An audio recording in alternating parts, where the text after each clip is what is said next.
This is the beginning. Okay, Mishneh Torah, you see my screen, Mishneh Torah, foreign worship and customs of the nations. Okay. During the time of Enosh, this is the source of the other text. Mankind made a great mistake. See, the same ideas he brought on the text. Same mistake. And the wise men of that generation gave thoughtless counsel. What was the mistake?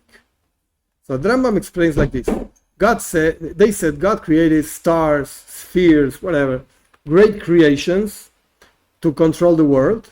He placed them on high, treated them with honor, making them servants who minister before him. This is what God did, and this is true. This is creation. Accordingly, it is fitting to praise and glorify them, those creations, and to treat them with honor. That's the right thing to do. They perceived this is what God actually wants. So they thought about God, they understood God, God wants us to praise his great creations. Indeed, doing so is an expression of honor to the king. After conceiving this notion, they started to construct temples and offer sacrifices to them. They would praise and glorify them with words, prostrate themselves before them, because by doing so, they would, according to their false conception, be fulfilling the will of God. This is what God actually wants. The king wants us to serve his servants. This was the essence of worship of false gods. And this was the rationale of those who worship them. They would not say that there is no other God except for the stars. No. They would say there's a God, but God, this is what the definition of shituf, of this partnership. There's a God, he's powerful, blah, blah, blah, very nice, but he created stars. And he wants us to serve those stars also. And this is what Jeremiah says, who will not fear you, king of the nations? This is the same thing that Rabbi Wayne is quoting, okay? He's quoting from the Rambam. They have one foolish and senseless notion. They conceive of their empty teachings as wood, whatever, the idols they had. This is law number 1. Okay, chapter 1. And, okay, Safari is not so good on this. You see the little one over here. I don't know if you see my mouse. You see my mouse also? Okay, there's a little one over here. That's why this is the first law in this chapter. Chapter 1, law number 1. Now, the Rambam was a very, very ordered and structured mind. And now begins law number 2. So to speak, maybe it's a little bit more complex than what I'm saying, but so to speak, a new thing starts. We finished something, an idea. What is the idea? Look, there was an Enosh, there was a generation that made a mistake, and what was the mistake? That's it. We finished with this idea. That's called shituf. So to speak, again, we finished with this. Let's go to the second idea, a new idea. Let's go to the English. After many years passed, there arose false prophets who told their nations that God had commanded them to say, serve this star, or all the stars, sacrifice to it, libations to it, build a temple for it, and make an image of it, so that all people, including the women, could bow to it. But before, he also said clearly, the people began. You see, in the first law, it's not that somebody came up and said this. No, people started doing this, led by Enosh and the wise men, quote unquote, of their generation. But they began doing this, construct temples, to the stars, offering sacrifices. Now, a new thing started. Let's call it a prophet. Okay, it's a false prophet, but there's a guy over here, and he's a prophet. He talks to God, or to the star. I don't know. He talks to somebody. He receives information from above. Somehow, we don't know. He's a great guy. And he said, go serve the star and do this and do that, etc. This prophet, you see the difference between the first law and the second law. In the first law, he's talking about people in general, they started doing things. In the second law, he's saying, no, there was a guy leading people to do things. And everybody believed. Okay, I don't know why, but the reality is that people believed. He would inform them of a form that he had conceived. He made up something and said, let's do this. And tell them that this is the image of the particular star. Like he brought a thing of wood and said, you see this thing of wood? This is the image that this star likes. Claiming that this was revealed to him in a prophetic vision. The star told me this. I'm not making up anything. The star told me this. In this manner, the people began to make images of in temples, under trees, on the tops of mountains and hills. People would gather together and bow down to those images. And the false prophets would say, this image is the source of benefit or harm. If you bow down, you're going to have a lot of money. Wow, let's bow down. If you don't bow down, you're going to see the crop this year is going to be so bad. No rains. Okay.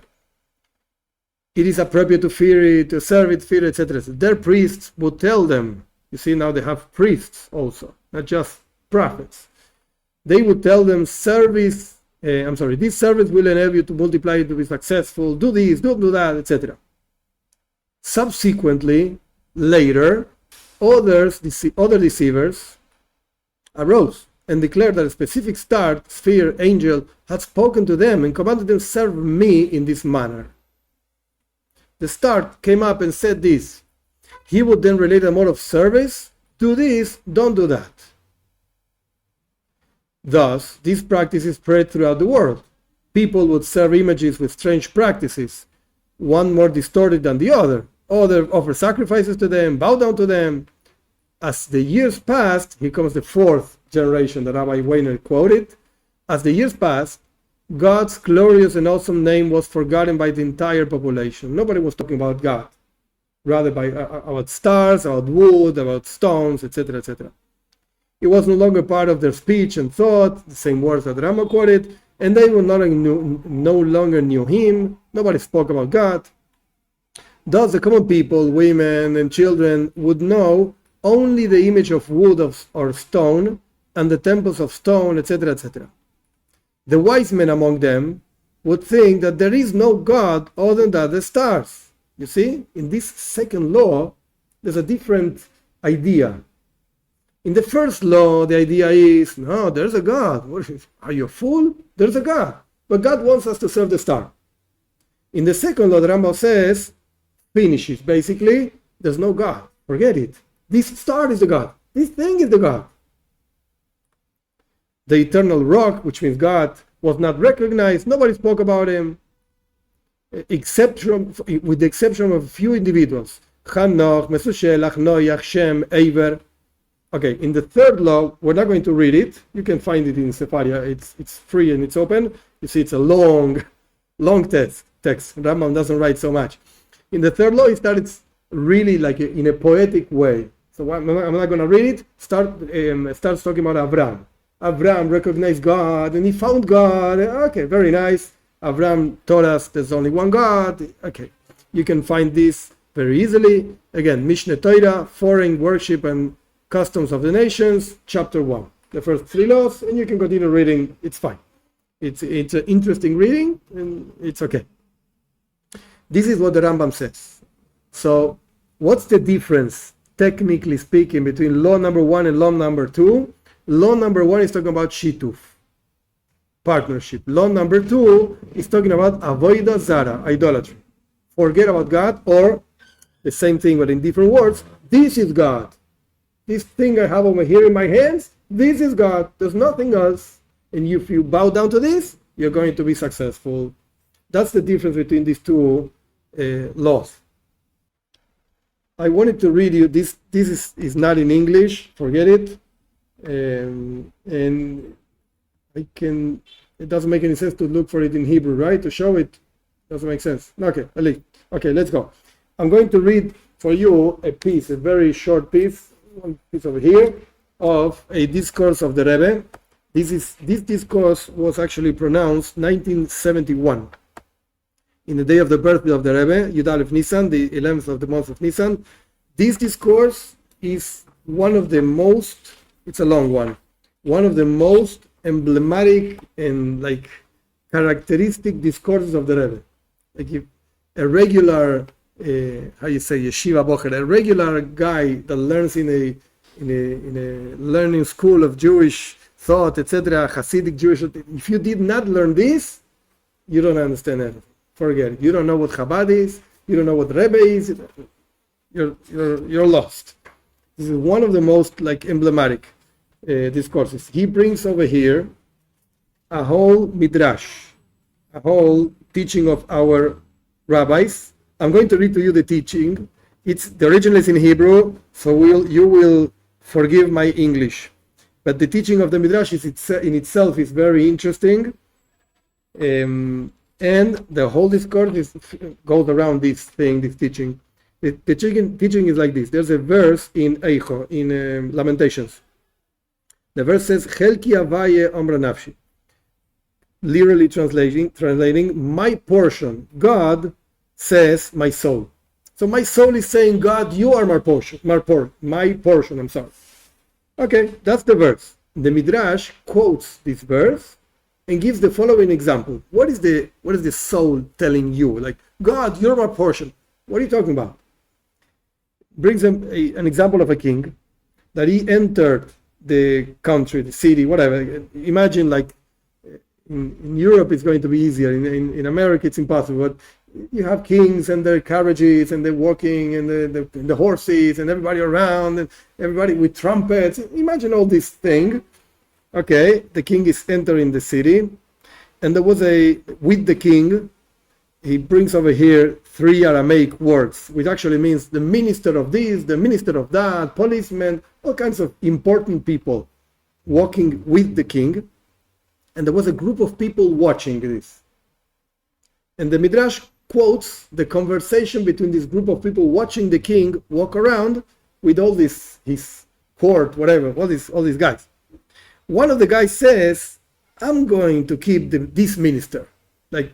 I'm inventing right now. It's not written this way, but it says duchsin. It's a word, whatever. I'm going to keep the minister of economy. That's the right guy for me. The other one says, nah, I'm going to keep the minister of interior. This is the powerful guy, you know. And the other one says, no, I'm going to keep the minister of war, whatever. Ministers, different ministers. There was a wise guy. This is the way of the Midrash, okay? I'm just translating for you. There was a wise guy over there. And he said, I'm going to keep the king. What do you mean? These ministers, I'm keeping the king.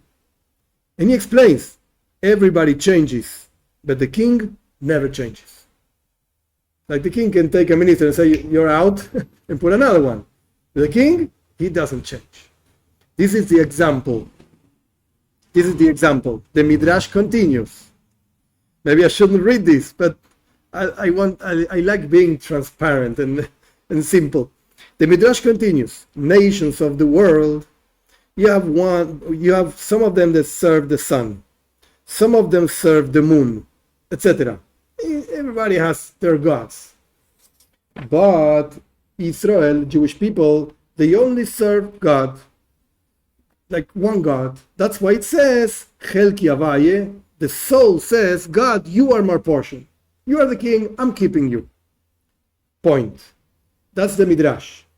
The Rebbe, again, goes around this Midrash in a very deep and powerful way.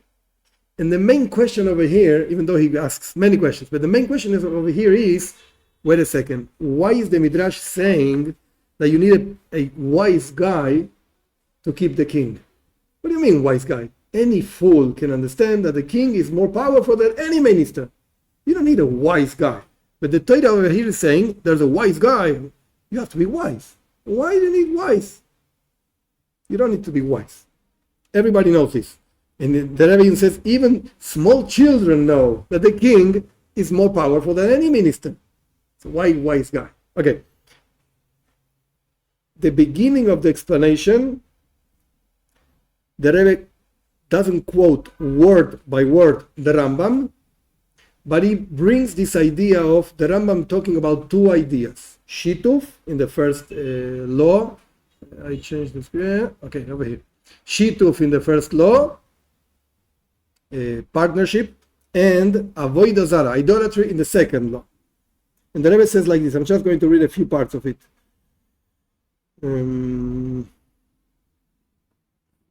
Okay.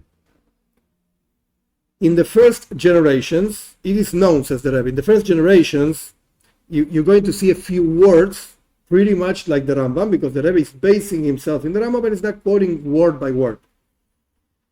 In the first generations, there were those who served the stars and the constellations. And they knew that the energy that God gives to the earth comes through the stars and the constellations. And God actually gives life and sustenance, etc., through the stars. They knew this.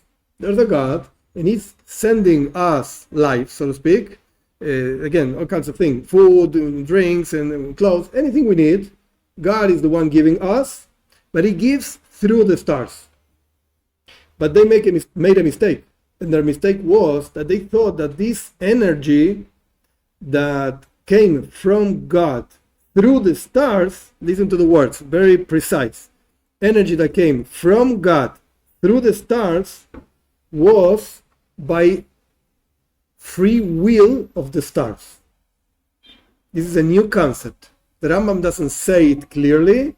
Rabbi Weiner chose not to say it. Maybe later he says it. I don't know. In this part of the text that we read, he doesn't say it. But the main point over here is, what's the mistake actually? What was the problem? Why would Enosh, in the Rambam, in our screen, why would Enosh think about these things?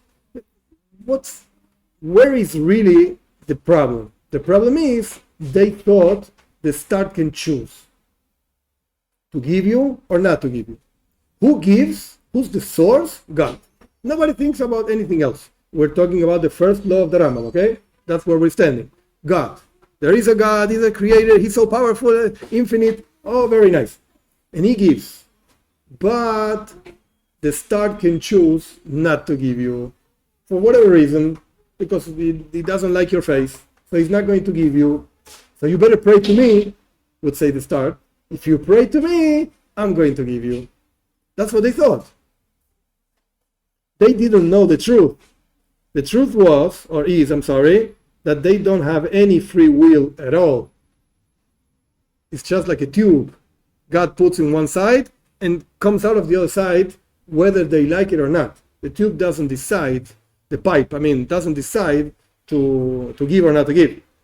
They're just, quoting the words of the Rebbe, they're just like an axe in the hands of the wood chopper.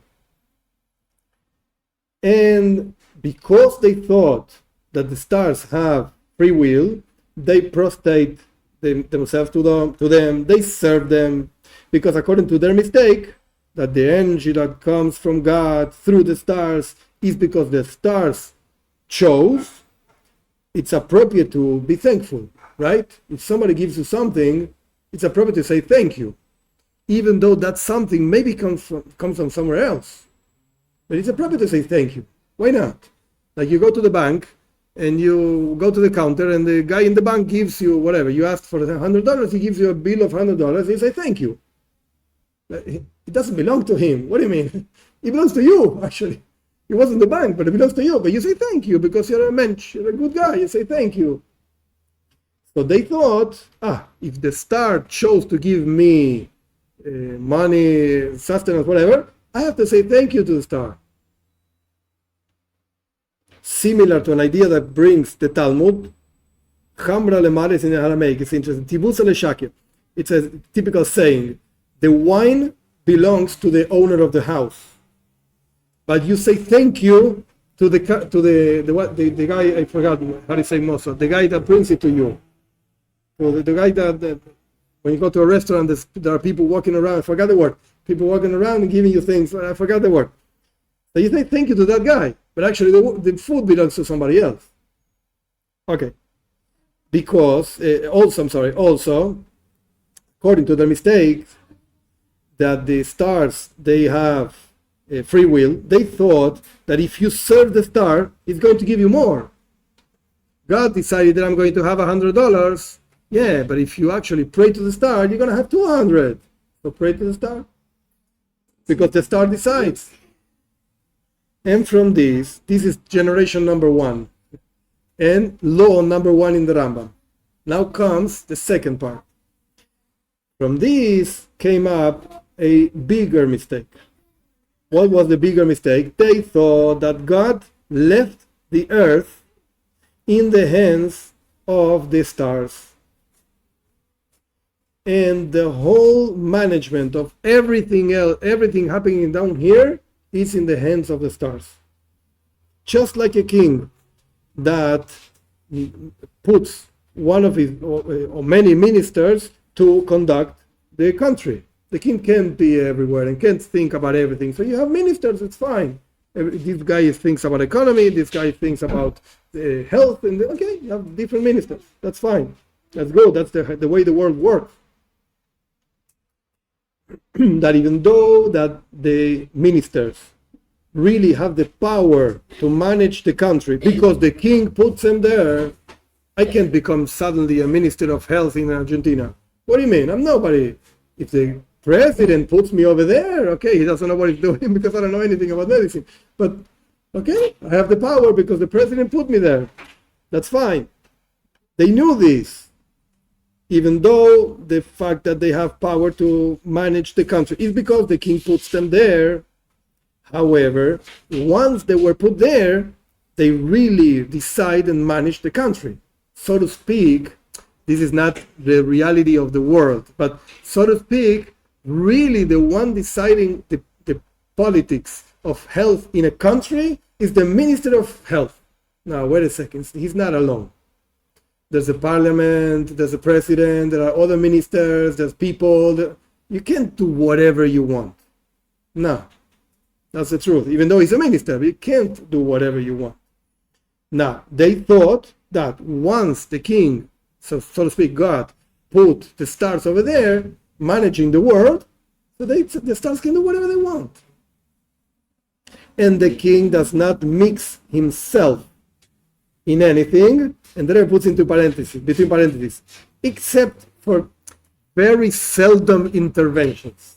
When the king says, I don't like this, boom, comes the king and changes something.